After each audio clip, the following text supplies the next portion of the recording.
हरे कृष्णा। तो आज हम भगवत गीता वीकली में चर्चा करेंगे। लोग प्रश्न पूछते हैं भगवान कृष्ण ऊपर बैठे बैठे करते क्या हैं। हम इतनी सुंदर प्रकृति को अपने चारों ओर देखते हैं, कहते हैं स्विट्जरलैंड जाओ, वाओ कितने सुंदर पहाड़ हैं। शिमला घूमने जाओ, कितनी सुंदर पहाड़ियां हैं।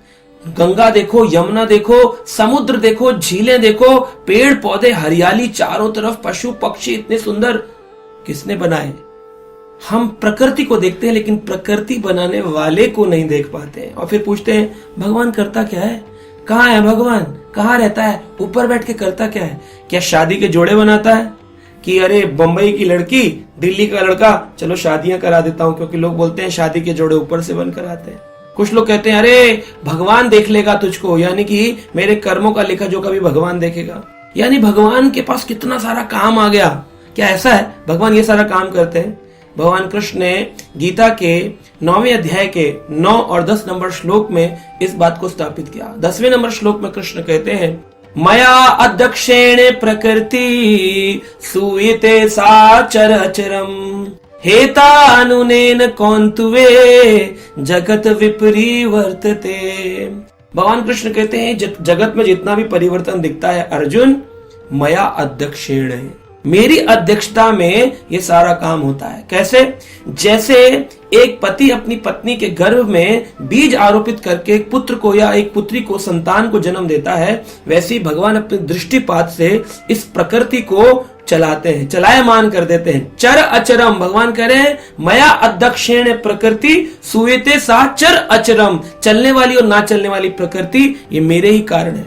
जैसे एक पुष्प है गुलाब का, उससे निकलने वाली खुशबू हम सूंघते हैं, खुशबू दिखती नहीं है, लेकिन इस खुशबू का सोर्स क्या है, कहां से आ रही है? इसका मूल है वो पुष्प, वो गुलाब। ऐसे ही ये प्रकृति इतनी सुंदर हमें दिख रही है, इसका अध्यक्ष कौन है, इसकी प्रेसिडेंट कौन है? इसके प्रेसिडेंट है भगवान। लेकिन अगर भगवान प्रेसिडेंट है, भगवान अगर इसके ओनर है, इसके मालिक हैं, है ना, कई जगह पर बोला जाता है सबका मालिक एक है, वो एक जो मालिक है भगवान कृष्ण, वो फिर कितना ज्यादा एंगेज हो जाएंगे, कितना काम होगा उनके पास करने के लिए। लेकिन भगवान ने इसी 9वें अध्याय के 9 नंबर श्लोक में बात कही। भगवान कहते हैं उदासीनम आसीनम आसक्तम तेषु कर्मसु।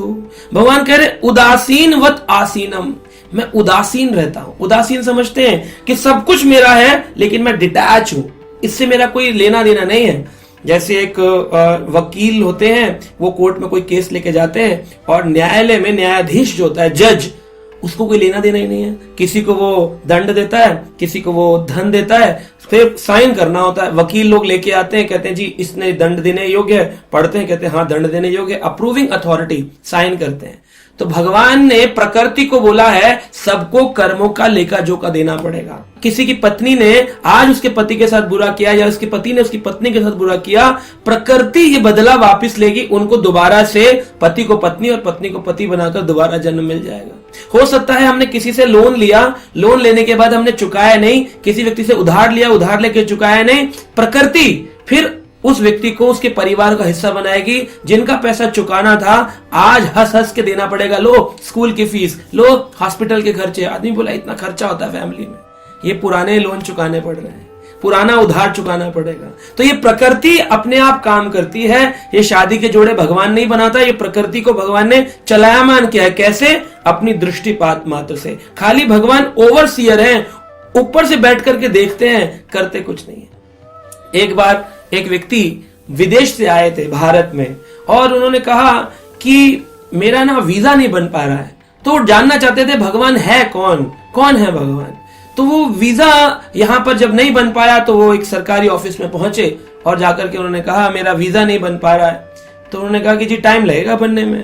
कहा अच्छा टाइम लगेगा, 1 महीना 2 महीना 3 महीना 4 महीना गुजर गया, उनका काम ही नहीं पूरा हो रहा। तो एक दिन वो व्यक्ति बोला कि मुझे फोन आया है कि मेरा वीजा बन गया है। वो पहुंचा तो वहां पर सरकारी दफ्तर का व्यक्ति देखा, कोई अखबार पढ़ रहा है, कोई चाय पी रहा है, कोई लेट आया है, कोई छुट्टी पे है। अरे ये क्या हो गया? तो उन्होंने बोला कि भाई मेरा वीजा कैसे बन गया, यहाँ पर कोई काम तो करता नहीं। कहा जी भगवान भरोसे चलती है दुनिया। कहा भगवान भरोसे? तो कौन है भगवान? तो उसके मन में प्रश्न उठ गया, बोला मैं आया भी था भगवान को पता करने, लेकिन भगवान के बारे में पता नहीं चला, चलो मैं मंदिर में जाकर भगवान के बारे में पता करता हूँ। तब वो एक सनातन धर्म मंदिर में गया और उसने देखा वहां पे अन्य अन्य विग्रह हैं, कई देवी देवताओं के विग्रह हैं। तो अपनी सोच लगा गया, जिसके पास शास्त्र का ज्ञान नहीं था कि भगवान कौन है, तो वो गया, सबसे पहले देखा साईं बाबा का एक मूर्ति है, तो वो कहता है कि क्या ये भगवान है? देखा वो ऐसे उंगली करके कह रहे हैं सबका मालिक एक है और वो ऊपर है, यानी कि ये भगवान नहीं है, क्योंकि कह रहे हैं सबका मालिक एक है। फिर वो दूसरी उसमें गया, दूसरे जगह जाकर के उसने देखा कि देवी देवताओं के मूर्ति में जो दुर्गा माई है वो हाथ में त्रिशूल लेकर के और जीभ निकाल करके एक असुर का वध कर रही है। हाँ, ये भी किसी काम में लगी है, जैसे सिक्योरिटी का काम इनको मिला हो, तभी किसी डेंजर जोन में किसी को मार रही है। ये भी भगवान नहीं है। फिर आगे गए, देखा भगवान शिव बैठ करके आंख बंद करके मेडिटेशन कर रहे हैं। कहा अरे ये भी नहीं हो सकते, क्योंकि ये भी किसी ना किसी का ध्यान कर रहे हैं, क्योंकि हाथ में मंत्र माला जप रहे हैं। जैसे रामचरितमानस में आया है, महामंत्र जाए जपे महेशु, महेश जी भी जिस मंत्र का जाप करते हैं। तो फिर उन्होंने कहा कौन है? तो देखा राधा कृष्ण जी का एक विग्रह था, वहां पे राधा रानी खड़ी थी, भगवान कृष्ण बांसुरी बजा रहे थे। कहा ये कौन है? बड़े आनंद में, बड़ा हंस रहा है, मुस्कुरा रहा है, ये कौन है? तो पुजारी ने कहा ये राधा कृष्ण है। कहा इनको कोई काम नहीं करना होता, ये बैठ के बांसुरी बजा रहे हैं और साथ में इनकी राधा रानी खड़ी है। कहा हाँ, ये ब्रह्मांड नायक है, इनको कोई काम नहीं करना पड़ता, इन्होंने 33 करोड़ देवताओं को प्रकट किया है और फिर उनको सबको मैनेजमेंट में लगाया, प्रकृति को मैनेजमेंट करने का काम उनका है, ये तो खाली अप्रूविंग अथॉरिटी है। कहा हाँ मैं समझ गया।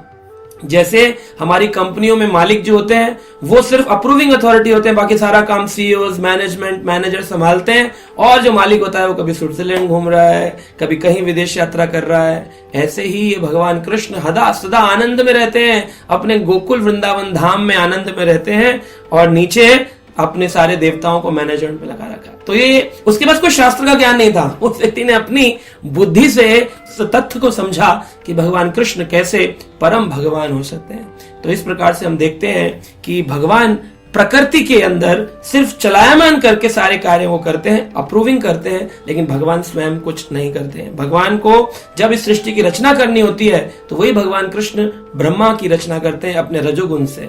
जब भगवान को सृष्टि का पालन करना होता है तो वही भगवान कृष्ण अपने सतोगुण से विष्णु जी की उत्पत्ति करते हैं, और वही भगवान कृष्ण को जब संहार करना होता है तो वो अपने तमोगुण से शिव जी की उत्पत्ति करते हैं। तो इस प्रकार से ब्रह्मा विष्णु महेश इनको उत्पत्ति करी जाती है सतोगुण रजोगुण तमोगुण के कारण भगवान कृष्ण के द्वारा। तो फिर प्रश्न उठता है, ब्रह्मा विष्णु महेश ने कहा भगवान अगर हम संहार करेंगे, हम सृष्टि रचना करेंगे, हम पालन करेंगे, तो आप क्या करेंगे?